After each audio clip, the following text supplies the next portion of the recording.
আমার বাড়ির পাশে অনেকেই আছে, মানে অনেকের মন্তব্য আছে যে আমি কখন ভিডিও করি, কখন মানে বাড়ির কাজবাজ করি, কখন এদিক ওদিক যাই।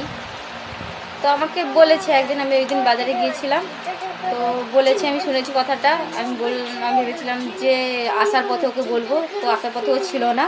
তো আমাকে পিছন থেকে বলছে যে কখন ভিডিও করে, কখন এদিক ওদিক যায়। তো তাদের উদ্দেশ্যে বলছি, যারা জানতে চাইছে যে আমি কখন ভিডিও করছি, মানে কি, মানে আমার বাড়ির পাশে যাদের বাড়ি, যারা জানতে চায়, আমি বলতে চাই তাদের উদ্দেশ্যে যে তোমরা মানে যে টাইমটা একে অপরের চর্চা করো, মানে অন্যের বউ কী করছে না করছে, এ বাড়ির বউ কী করছে না করছে, মানে যেই চর্চাটা করো, আমি ওই টাইমটাতে আমি বাড়িতে বসে ভিডিও করি। আমি তোমাদের মতো একে অপরের চর্চা করি না। আর এই ফুলটা দেখছো, এই ফুলটা যারা আমাকে পছন্দ করে না তারা আমাকে ভালোবেসে দিয়েছে। বুঝতে পেরেছো? বাই সবাইকে।